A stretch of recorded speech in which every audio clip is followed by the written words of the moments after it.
Okay, well, welcome everybody to our Polyphony gathering today with Randall Bradley. Randall Bradley is completing his 21st year here at Baylor University, where he serves as the director of the church music program. And in addition to teaching graduate and undergraduate courses in church music, he is the Ben H. Williams Professor of Music um, and director of the Center of Church Music Studies and directs the Baylor University Men's Choir. And previously, he taught at Oklahoma Baptist University and Midwestern Baptist Theological Seminary in Kansas City, Missouri. And he's also taught elementary and secondary music in public schools in Alabama and has been a minister of music since 1978, having served churches in Alabama, Oklahoma, Missouri, and Texas. And welcome, Randall. We are very glad and honored to have you with us today. First, I want to ask you to share with us how things are going for you at Baylor this past academic year, which has certainly been like no other. And I think some of us know about a little basketball team that won a big championship. So Sick and Bears, that's right. I'm not wearing my Baylor green, by the way. I'm a proud alum of Baylor and can claim that I got to be under Randall's mentorship and teaching, as well as Tracy Jernigan. And I've got my Baylor mug today in honor of the Baylor Bears. So, no, how are things going, Randall? Yeah, thanks. Well, I see a couple of other Baylor folks, Adam and Tommy, I know are Baylor people, and there could be somebody on here that I don't know, but several others.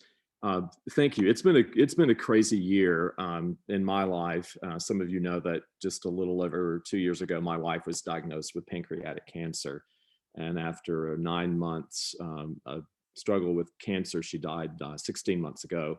So just a couple of months before the pandemic hit, I was also struggling. I've also been struggling with her grief. So with the pandemic and grief and our sons graduating from Baylor and all those rites of passage and all those things, it's been a really tough time. And then I will say that last summer, looking at the fall, I was just pretty daunted by the whole task and how could this happen? How would the year be possible? And yet it's happened, and there's been a lot of good. So the Baylor Men's Choir has sung socially distanced and masked, and have not sung in public. So we've done all of those kinds of things. So that's been good.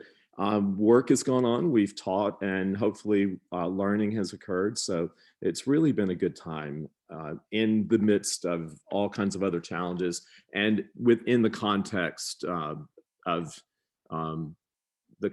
so many things being so difficult. So yeah. I would say a couple of things in addition to the basketball team, which was a big fun thing this year, and students really got all over that with a lot of fun. We are going to be having a search process again next year for a faculty member of a tenure track position, searching for David Music's replacement, which we weren't able to meet last year. So just wanted to put that word out to you guys, because you all will know people, and wanted to put that on your plate. Also, just so you can be on the lookout for it, there is a book in honor of David Music that's going to be coming out this summer, a festschrift with a lot of his former students and colleagues writing different articles in that. So that'll be available this summer. And also, just to mention, we are having the Alleluia Conference this summer. It will be virtual, but we will be having it, and we believe it's going to be an important and good time. So those are some things happening at Baylor. But thanks for having me today, and thanks for letting me be a part of this. I really appreciate the invitation so very much. I'm honored by it. Thank you. Likewise, we are to Randall. I wanted to, what you've shared, as we're coming into this topic, we're about to spend time listening to you share your thoughts. It's very poignant to realize that you've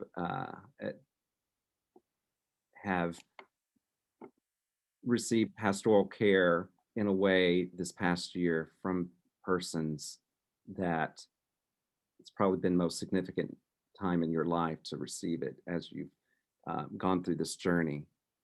And what does it mean to be a pastoral musician? You can probably speak on this um, with a great deal of depth and breadth. And so you've shared in your book, From Postlude to Prelude, um, Music Ministry's Other 6 Days, this quote I want to share. The role of music and worship leader is to be a pastoral musician. The music and worship leaders to utilize music as the tool through which she or he ministers. And while every music and worship leader should be an excellent musician, the ministry role must be given first priority. In other words, if a choice should arise between music and ministry, the music and worship leader should choose ministry. Could you expound on this by sharing what distinguishes a pastoral musician? Sure. I jotted down some things and started several days ago, kind of putting down some thoughts, because I don't know that I've ever actually written about being a pastoral musician other than what Kyle shared and maybe a few other things along the way. But my list kept growing even to this morning. I kept thinking, oh, I didn't say this and I didn't say that. But where the list is right now, I'll share some thoughts with you. I think, first of all, that a pastoral musician ministers to the whole person. And I think that we see people as they are and as complex as they are. And I don't think our pastoral care ends when they leave the church or when they get into situations that might be a bit awkward or a little difficult or challenging, or perhaps something we haven't already done or haven't done before. But I think it's the whole person. And as I think about pastoral music, and I think of extremes of things that people have done in pastoral care for me and that perhaps I've done for others. I was thinking of spending the whole night with a student in the emergency room who ended up being checked into a residential care facility for his attempted suicide. That's pastoral care. And I'm thinking of all the various people that Kyle mentioned who ministered to our family and still do. A woman sent me a card yesterday and said, I'm still thinking about you. And that's pastoral care. And that's pastoral care a long time since. I think that we learn from the stories of the people that we minister to. Maybe as a second idea, I think it's something that over time, if we're in a place for a number of years, we eventually build up this body of knowledge about people.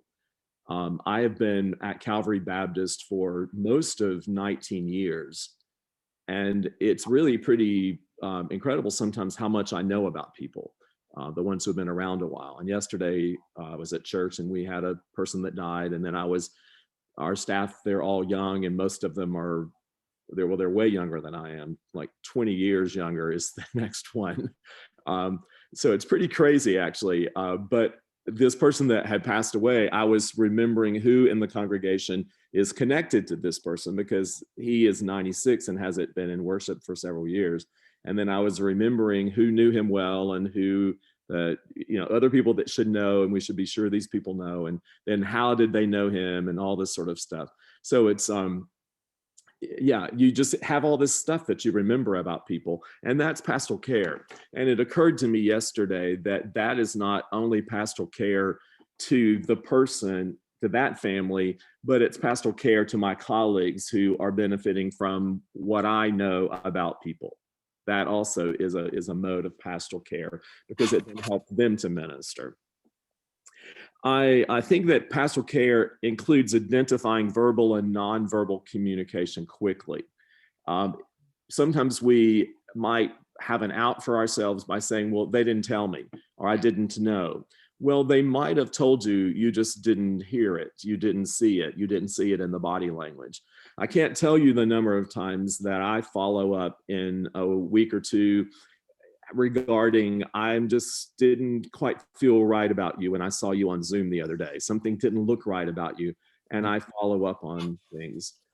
There's a lot of cues. And I usually end up feeling a little bit sad when I don't follow up, and then I find out some student was having issues with substance abuse or something like that. And I'm having a meeting with a student tomorrow that he just keeps on stuff happening. So something is going on more than just, I'm messing up and what have you. And so I think those nonverbal cues and the things people don't say are just as important as the ones that they do say. I think we live alongside the people that are in our care. And again, as you're in a place for a long time, the person that died yesterday, I was at his wife's funeral. And then since that time, I've gotten to know his children, who have come around every year or so. But over a long time, that's a lot of visits with family. So we live alongside people. We're there for births, we're there for deaths, we're there for marriages, and all those rites of passage that we attend and we're part of, graduations. We respond in those kind of things. I was thinking about next week as a graduation acknowledgement at our church. All of the kids, there's about 7, I think, in our church, and 5 of them I was in the church when they were born, and several of them I was at the hospital right after they were born. So that says a lot about my age, but it also means I need to write those kids a note. I need to say something special to them. I don't just need to let them pass along and not acknowledge their graduations. Because when I acknowledge their pastoral care is also has many ripples. When I acknowledge them or their situation, then I'm also honoring their parents, their pastoral care, and even their grandparents many times. So that's important to recognize and realize. I think that we show tangible care for other people. And I think that praying for somebody is really important. And I certainly would never minimize the importance of prayer. But I don't think that's just saying, I will pray for you is enough, as in many situations. There are situations when that is the only thing we could do. But many times we are, I think, almost looking for a reason that we couldn't take a meal, or we couldn't meet for coffee, or we couldn't do something more, an email, a card, spoken words, something that's more than prayer. So I've gotten to where my checkpoint in my own mind is when somebody tells me something, I say, I will commit to pray for you if I really will. And I try to really do that. But then I try to say, now what can I do other than pray for you? Because otherwise I write it off and say, I've done my part. And I don't think that's enough. I think we advocate for others, and I think that's pastoral care. I think that we speak well of people. We rally for their good, that we look for ways to make their lives better. And I just think that's pastoral care. I look back on a couple of people I've taught with through the years in university life, and the ones who constantly speak well of other people, I think that's a form of pastoral care. I think particularly of Mary Kay Parrish that I taught with at Oklahoma Baptist. And in every situation, she speaks well of other people, and she brags on those of you who are her former students, and she remembers you, and she just always wants to find something good to say about everybody. And I think that's pastoral care, because it's very interesting how most of the time that gets back to the person that something was said about. And then that becomes an affirmation, which I think is a part of the care that we do for other people. I think for pastoral care, we spend time with people. And I think that if we can think of spending time with people as intentional and spontaneous, we can't spend intentional time. Like, there's only so many coffee moments you can have a week, or meals. There's only 5 lunches a week, or something like that. But what about the spontaneous time? I try to stand at the door of our choir rehearsal space every week. And I try to stand there and be sure that I'm wishing everybody a good week. I try to be early so that the early comer people, the first people there, I can greet them. And they're usually specific people that I think actually come because of those greetings. And I think they come early with that plan in mind. But the spontaneous and the intentional, I think both of those are important. And I think oftentimes we overlook the spontaneous conversations rather than to lean into those. Mm-hmm. I think that we know when to talk and when to listen. There are times when pastoral care is not giving advice. It's not even responding. It's not talking. It is simply just listening and letting somebody, and sometimes keep on.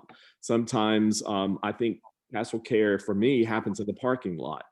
And it was last night after I was already 8:30 and I was kind of ready to leave church, but this person kept talking to me, and we spent quite a while in the parking lot. And I talked to him too, but I think it was his time to need that more than I.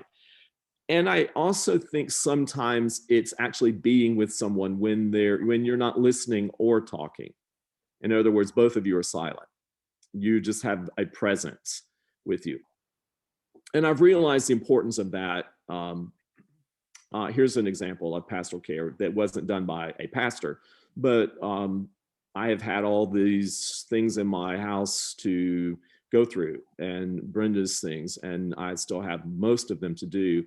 But when my mother was here last December, I was determined to make a first round of cleaning out Brenda's closet.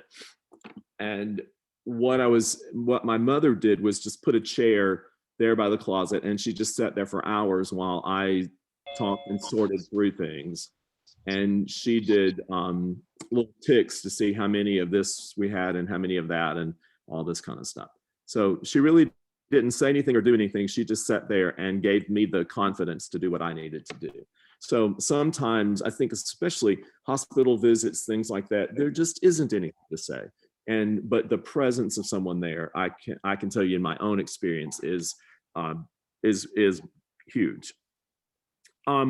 This is a little bit related to something that was said earlier, but I think we respond to hunches and leanings, and we're intuitive, which is a little bit like the nonverbal. But sometimes that sense of, I sense something might not be quite right with you, that's a really good comment to make, I think. I just sense that maybe you needed to talk, or do you? I was wondering if perhaps you might. Something like that. I will tell you from experience that hundreds of people say, please call me, please, whatever, anytime, the day or night. But there's only about 3 or 4 people that I would call any time of the day or night. Hmm. And that's really our children and my mother. And, some of you I know would be there for me, and I would, but I would still be saying, well, I'd hate to wake them up at night, or, things like that. So, yeah, it's hard to do that. We say it and we mean it, but sometimes we need to be the one to call rather than they be the one to initiate. When you need pastoral care, usually the initiation process is the hardest part, the getting started or doing something, because you don't have any energy to do anything. I think that we use music to build up others. I have been haunted for almost 20 years. Well, 20 years now. I think this happened in my first year at Baylor, but with a quote that Charlie Fuller said at Hugh Sanders's funeral. And Charlie said that Hugh Sanders used music to make people instead of people to make music. He used music to make people instead of people to make music.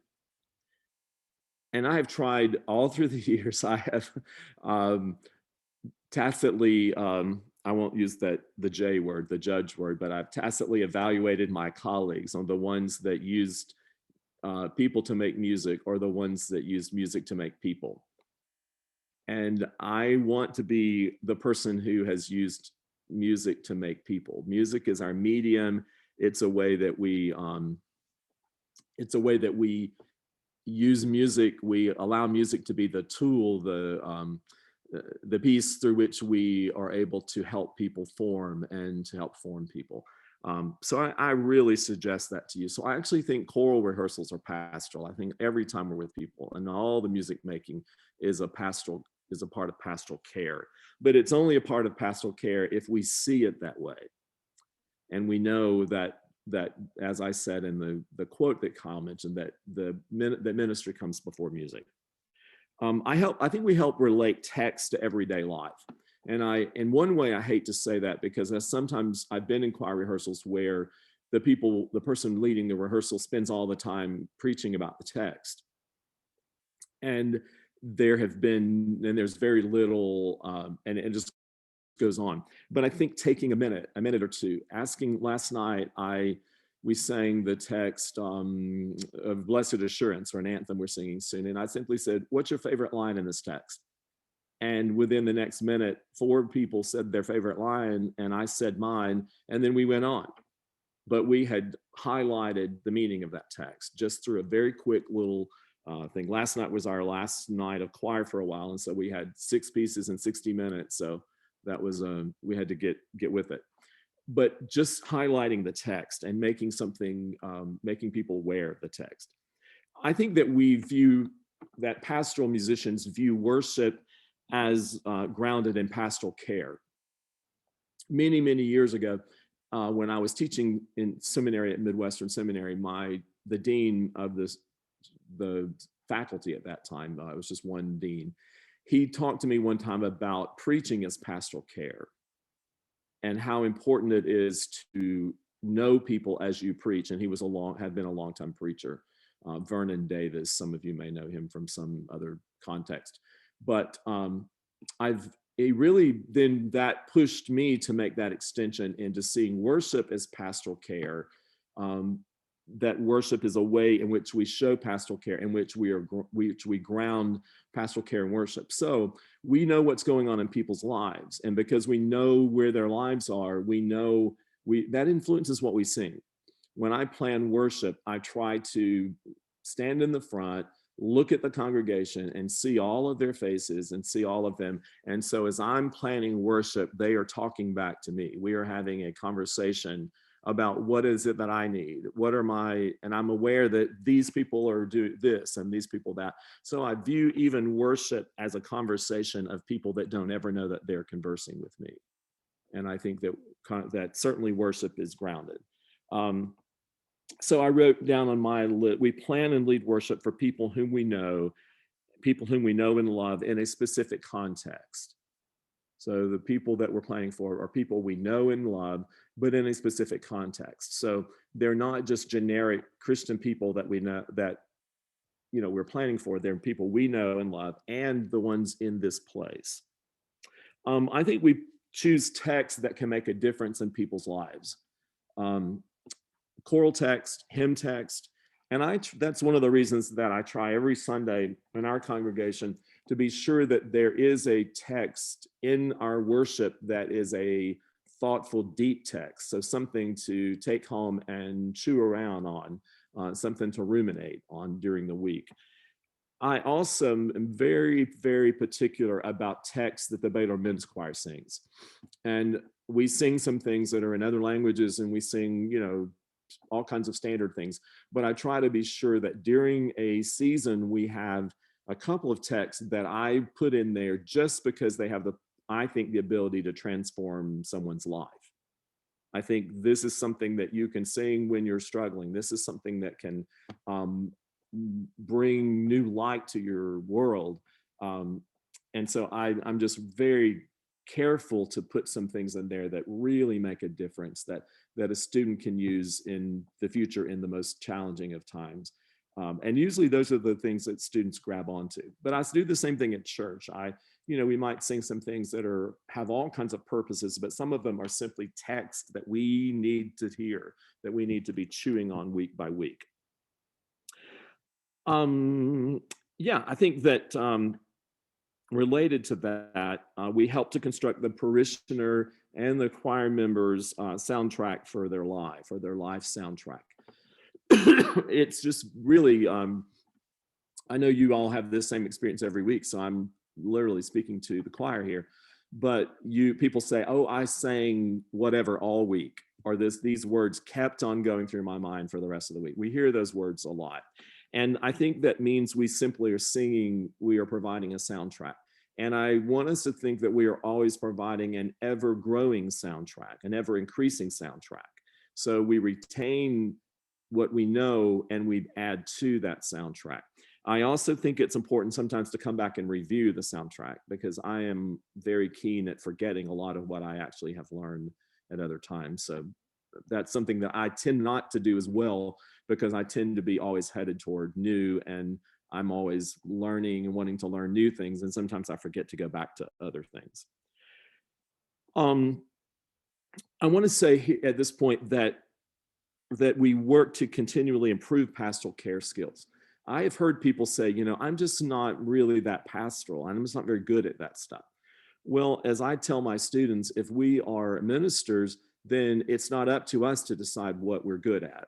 It's up to us to become at least okay with all of our skills. We have many things to do with our job. But in the end of the day, if we don't love people and we don't like to be with people, then we've got a challenge that's quite big, but one that can be worked on. So we'll talk about how do you improve some skills later. But I think we have to accept the fact that some of us are better at pastoral care than others, but we all should at least meet a threshold of pastoral care skills. But I also think that people don't expect the same pastoral care from everyone. For instance, I often use the example in our family, if one of our kids, our son just won like the teacher of the year at his school recently. And if that had happened and Brenda were alive, that is my wife, she would have, the first time she saw Isaac, she would have been screaming and she would have run across the room and she would have grabbed him and they would have twirled all around the room and had this great exhilarating moment of yay and whatever. But the equivalent of that for me is to say, Isaac, I am really proud of you. And I am thrilled about this. This makes me really happy that your work has been recognized. Okay, that would be my absolutely, I am so thrilled for you that there's nothing else imaginable inside me. That would be me. Brenda's would have been the other way around. So Isaac wouldn't expect me to twirl him around the room. He's too big for that. But he wouldn't expect that for me, or for me to jump up and grab my legs around his waist or something. He wouldn't expect that from me. But from Brenda, that would have been pastoral parent care. For me, not so much. So people gauge your comments, your remarks, your outreach. They gauge it on the full spectrum of what they know is your emotional, the spectrum of your emotions. So that's really helpful for me. And I think it helps us to know that we don't have to be like someone else. There can be another person on your staff that's really, that does it very differently. We had a pastor until recently who was amazing at pastoral care. And, all of the rest of us, we knew that everybody in our church they preferred Mary Alice be there. And if she couldn't be there, then okay, well, it'd be okay if somebody else is there. But she was the preferred person. And I wasn't insulted by the fact that she was the preferred person, but I just knew that she was, and I'm grateful for her gifts that were so strong in that area. So that's important too, because sometimes I think we can be jealous of those around us. I think that we build people up and we offer hope. And I've often already talked about building people up. But I think in pastoral care, we always offer hope. But I do think it's important to acknowledge that hope is not empty, like, you're going to be better. And I know in a couple of years, you're going to look back and see that this was all for God's glory and God had a purpose and all. It's not all that stuff. Please don't say all of that stuff, but just offer hope. I don't know how you say hope well. And I think it's really, really hard to speak hope. I think that we live hope a lot more than we speak hope. I just haven't figured out how to speak hope. But I think that people know whether you have it or not. And I think they sense it. And I think sometimes hope is best in the doing rather than the speaking. So I'm a little for failure of words there, but anyway. I think that as pastoral care people, we are vulnerable about our own struggles. And when Brenda was diagnosed with cancer, she and I talked the very next day, and we made a few commitments about it. One was that we were not going to hide and pretend it wasn't there, and a few other things. A few years ago, when we had some struggles with one of our children, or the first time we had struggles with our kids, we decided that we are going to not hide in a corner and be shamed about the fact that our kids are struggling. That we are going to, if somebody says, how are your kids, we're going to not tell them what they don't need to know, but we're not going to pretend that everything's okay and not say anything. we also decided that we were going to go to counseling so that our children's challenges didn't break up our marriage. And then the third thing we decided was we were going to follow what the counselor said, because we realized that we didn't agree oftentimes.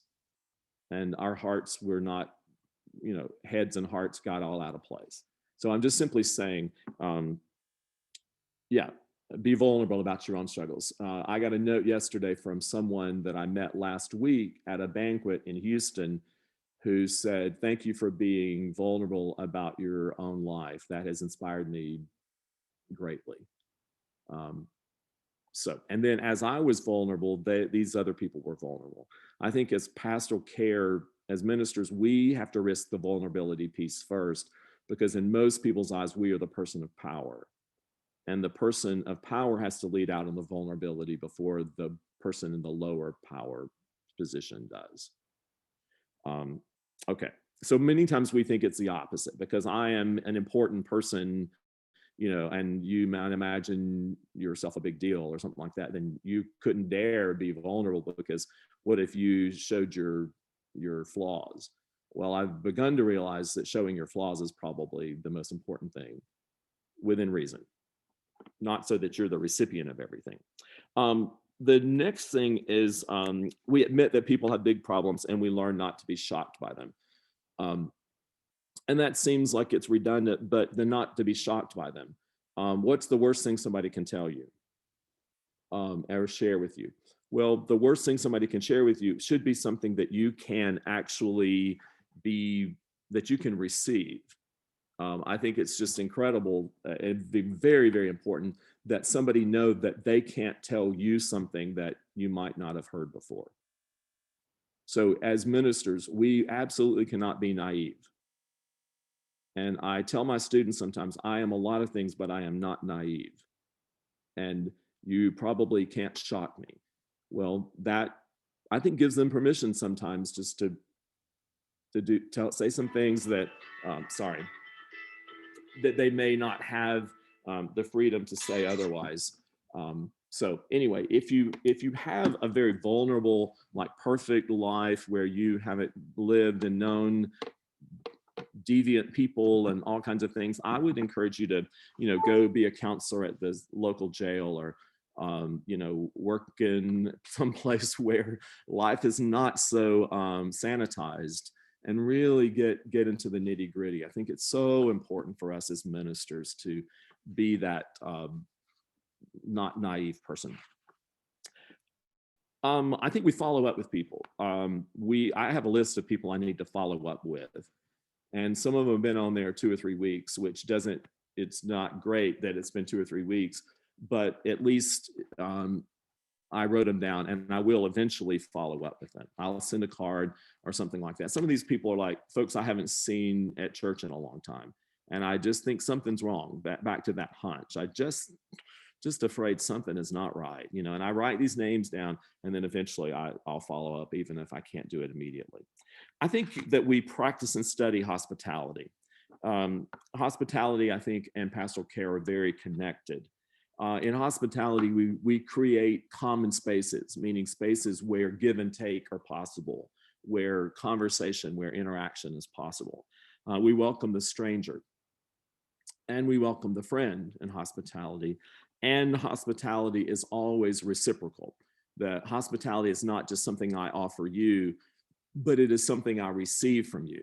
And that's been really critical in my understanding of hospitality, that I can't just be the giver, I have to be the receiver. I have a student that I'm very close to from Africa, and I've done a lot of things for him financially in lots of different ways.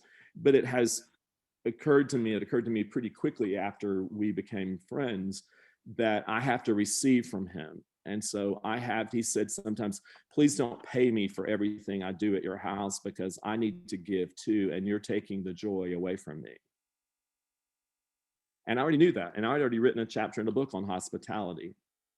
But my need to be in control, I guess, or something, was taking his gift away, because I was not practicing reciprocal hospitality.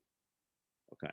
And so the same way that you are giving pastoral care to others, we must allow people to give pastoral care to us.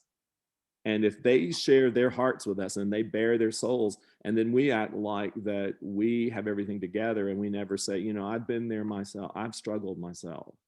You don't have to tell them everything. Then we have really taken away the ability for them to help us, which then helps them receive. Mm. That makes sense. It's really is this give and take. It's so, and I think that's something we overlook so much. Mhm. We think if we admit that we're weak, that then they will not trust us. But the opposite is actually true. They will trust us more and receive our pastoral care with greater grace. Just a couple more things. I think that we must realize that pastoral care is never static. We are always learning to respond to new and different challenges. And I think I realized that a lot because of school. And I realized that students can get into things that I never could have gotten into, and they can struggle with something that I didn't actually even know was a potential struggle. So I'm always trying to learn and trying to be aware of what's out there. Those of us who've been ministering for 30, 40 years, there's a lot of things we used to didn't even sort of have in our culture, or if we did, we didn't know anybody that did. And a lot of those things, plus a lot of others now we work with. The last thing I mentioned is that we work diligently with ourselves in order to be healthy enough to offer pastoral care to other people. And I think that means reflection, counseling, reading, recovery, all of those things, so that we are actually healthy enough to offer something.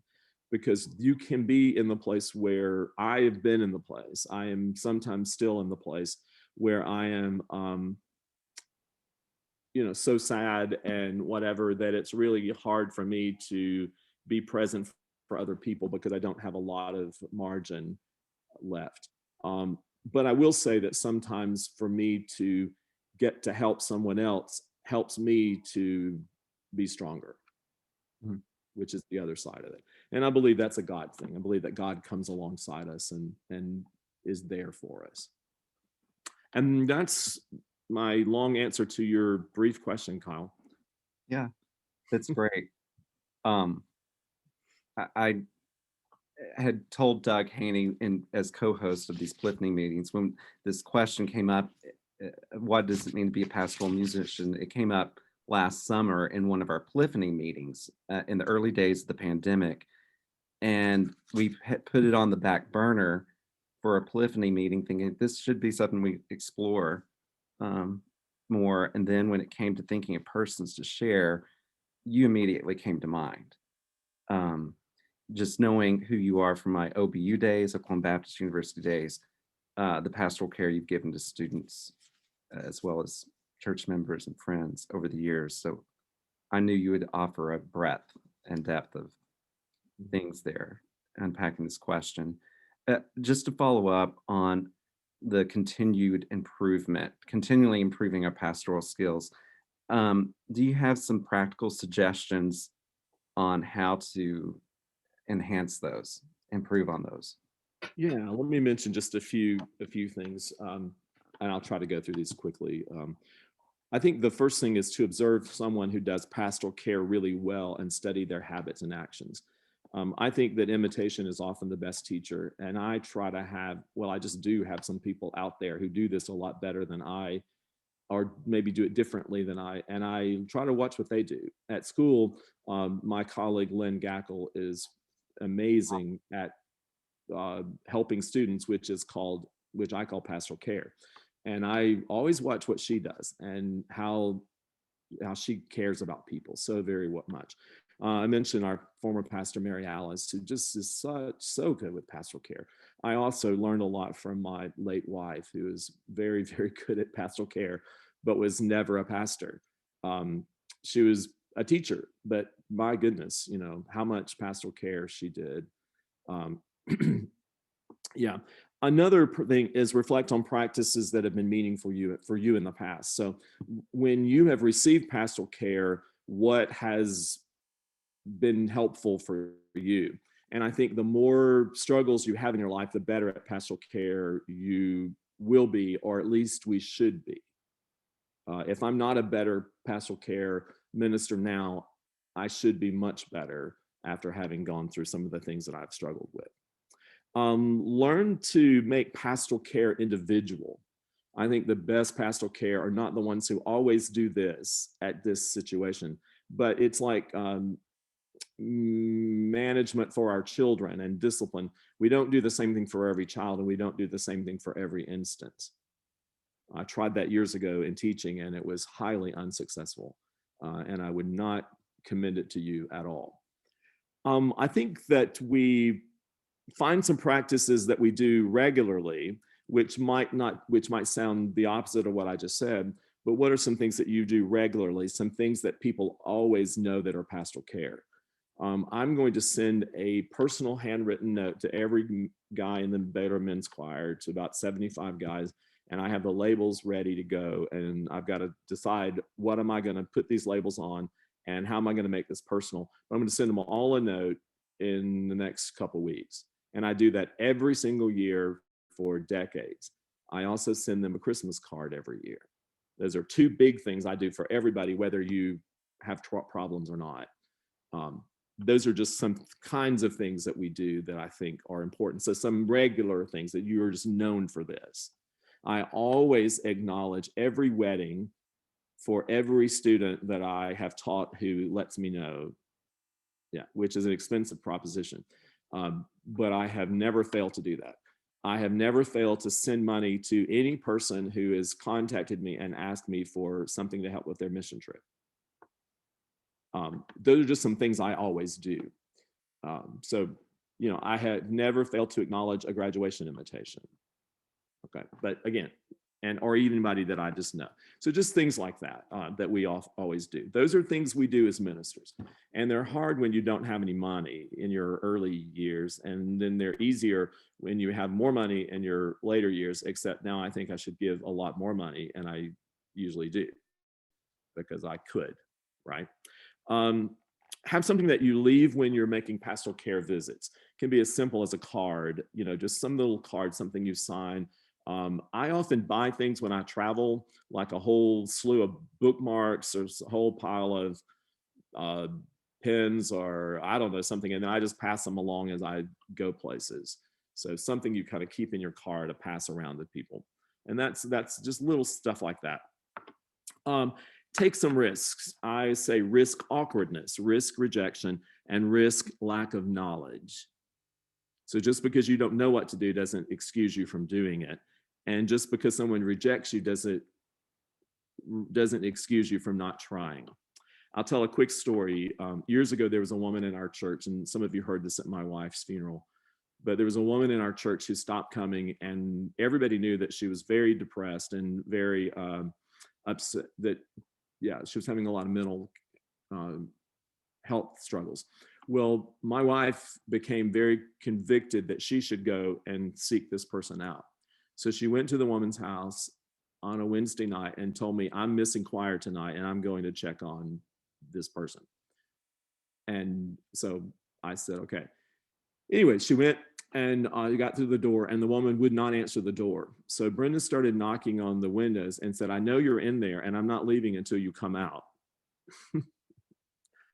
And she just kept saying, I'm not going to leave. You might as well come to the door.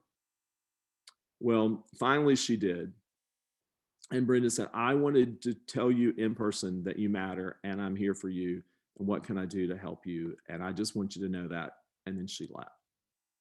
Very interestingly, this same woman comments very regularly on anything I post, and all of Brenda's stuff in her and her children do the same thing.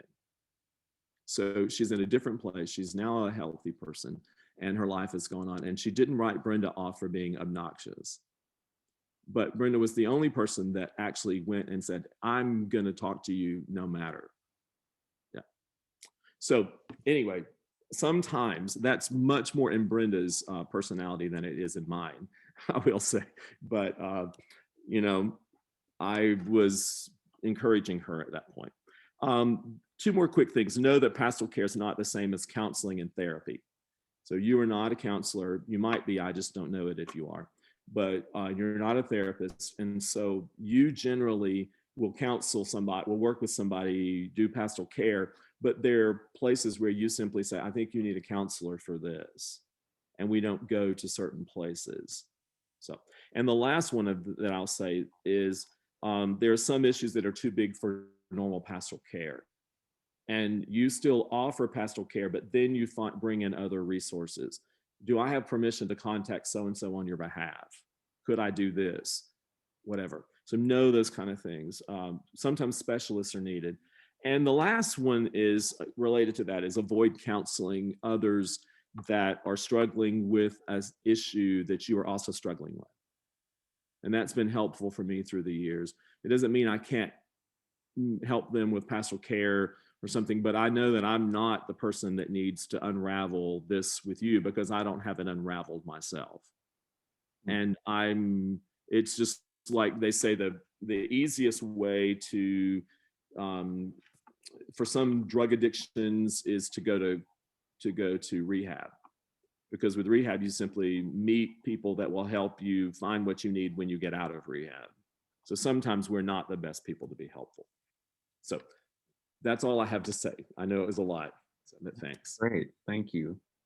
By the way, these Randall Bradley's gracious to share his notes with us, which I'll send out later, and thank you for that as well. And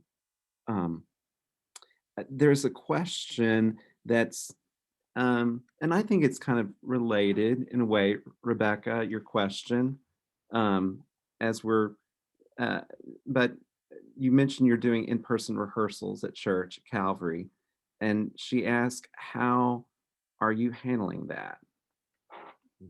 So, We are, excuse me. we are wearing masks. We are separating 6 feet or more.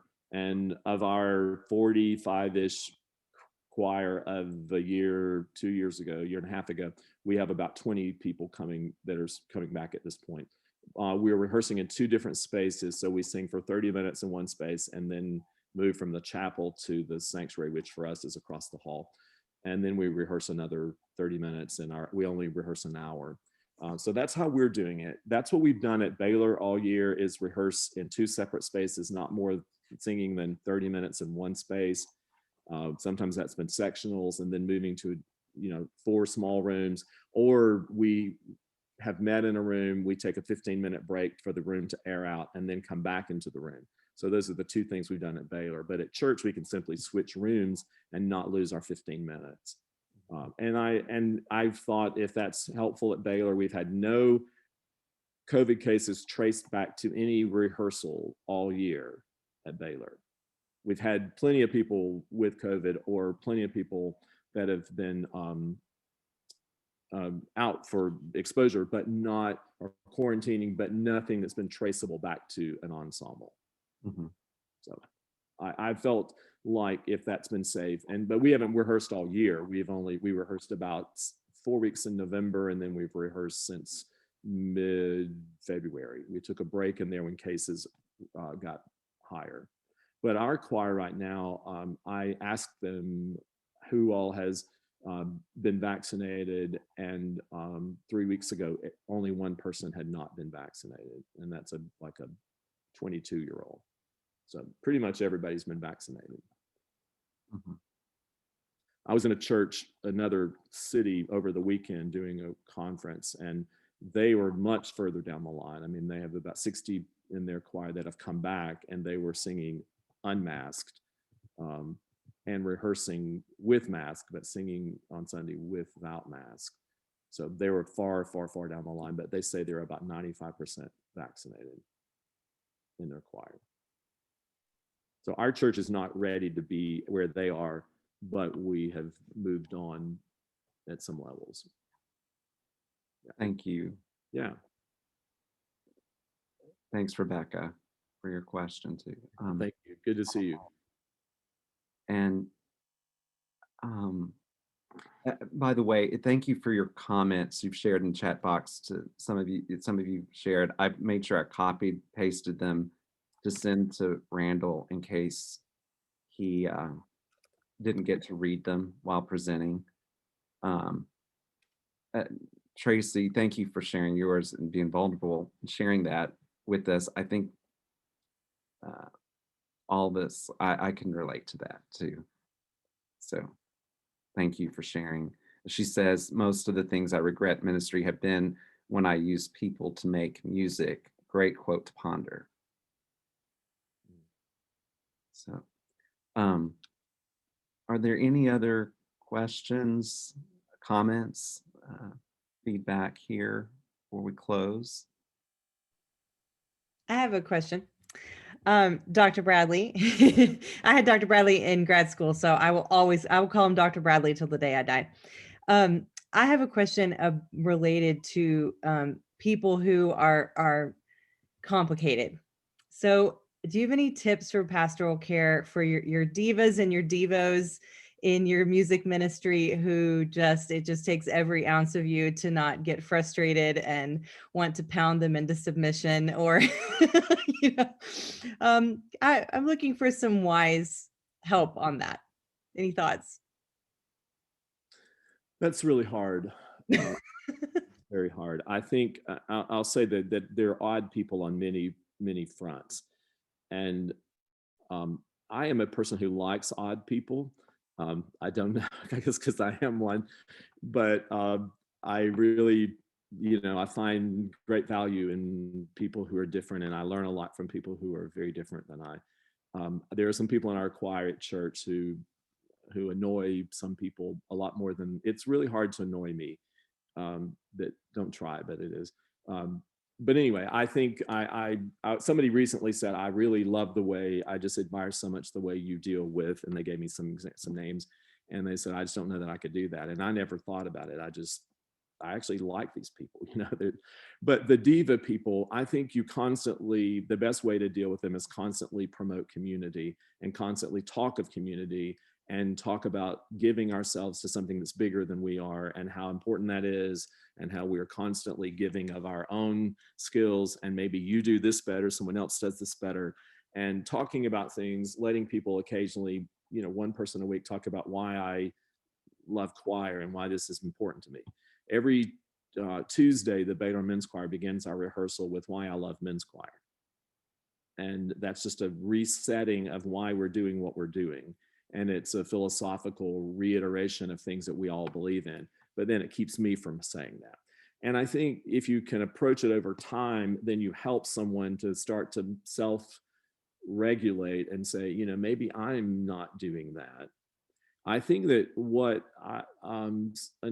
I've realized a number of times through the years that, for instance, the Baylor Men's Choir is never a good place for a diva person. Whatever the male version of that is, a diva or whatever. It's never the good place for that. And we never retain those people because they just don't get the kudos that they think they deserve among us, because we're all important. We're more like kindergarten where everybody matters and we all get the awards and stuff. So they just don't function well in that environment. And they often will self-select out. Usually not necessarily the highest talent, but the people who believe they have the highest talent. I think Adam could back me up on that. They just don't ever stay.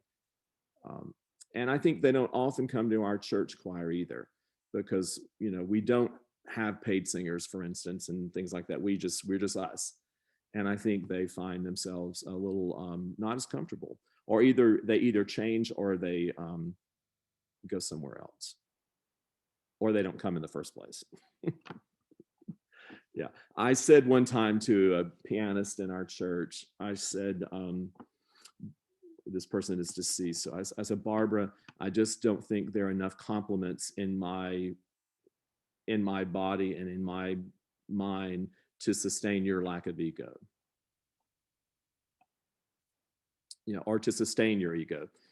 I just had to realize that we were not going to work well together, because, I can't be that complimentary when, in her instance, there wasn't that much to compliment. It just wasn't in me, and we were not the best people to work together. Now, this was after a lot of conversations, a lot of trying. And she resigned not too long after that, and I graciously accepted her resignation. So, I don't work well with those people, and I know I don't. Yeah, because I'm a fairly, I'm a fairly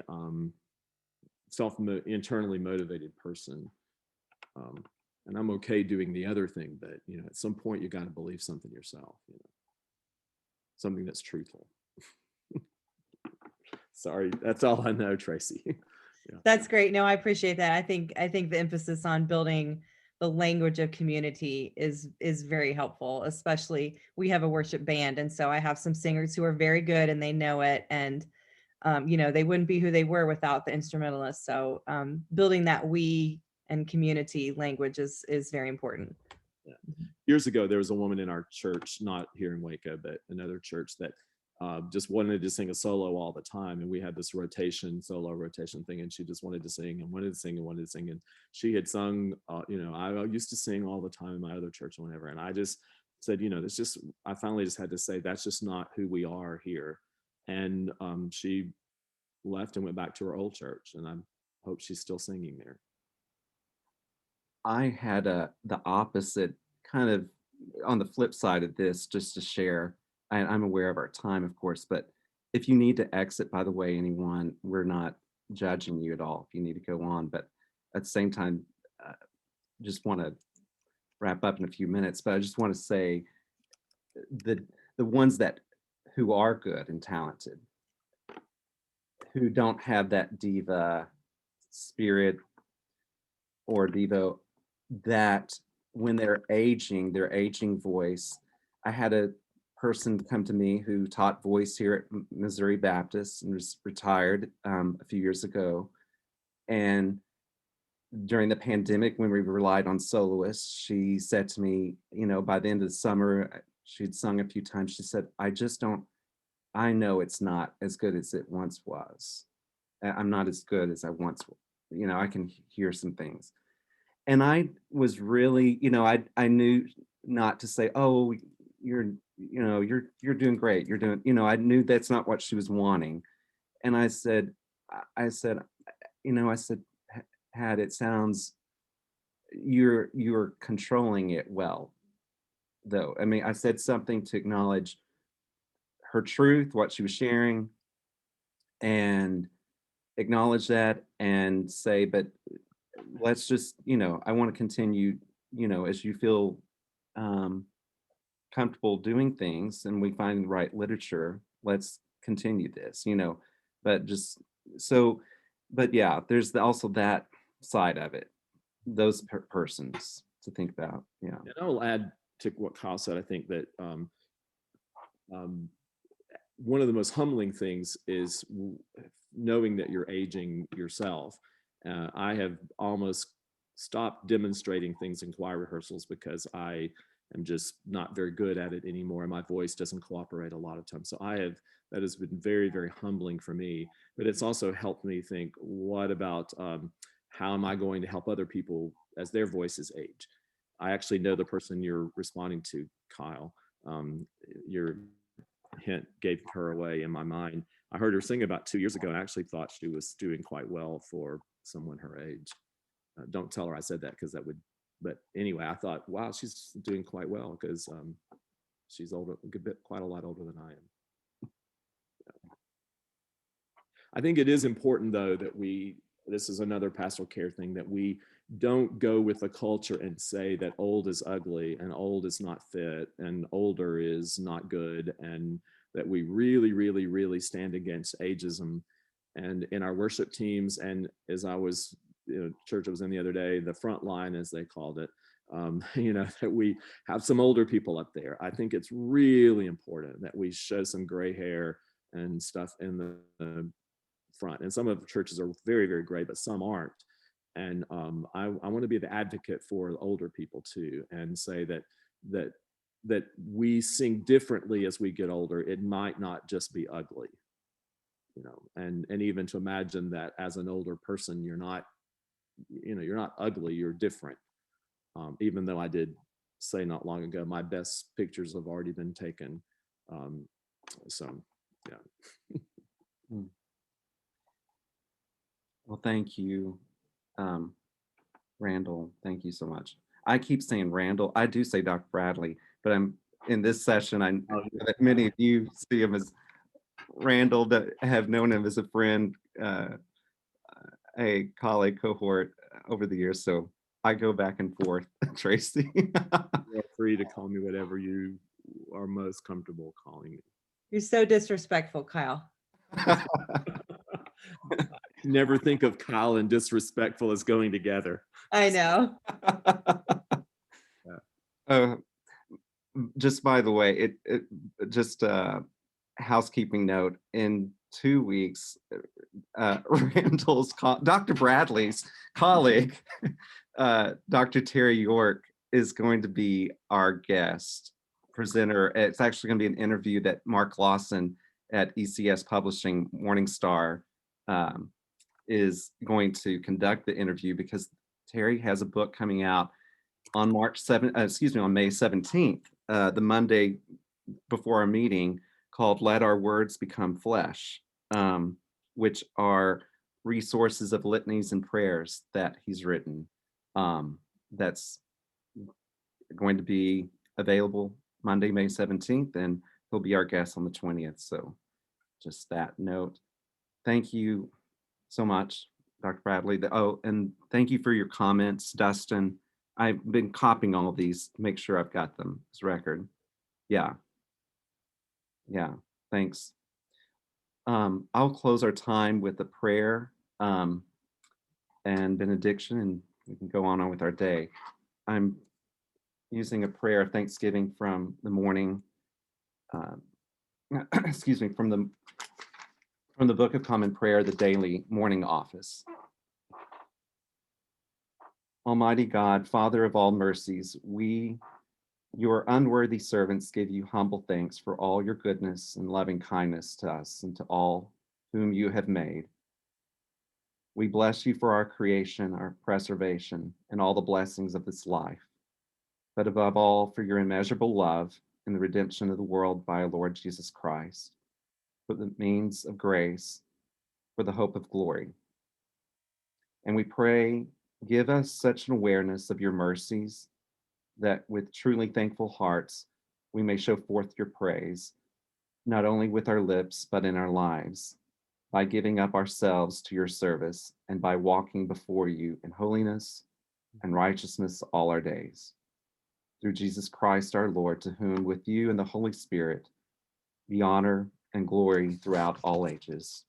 Amen.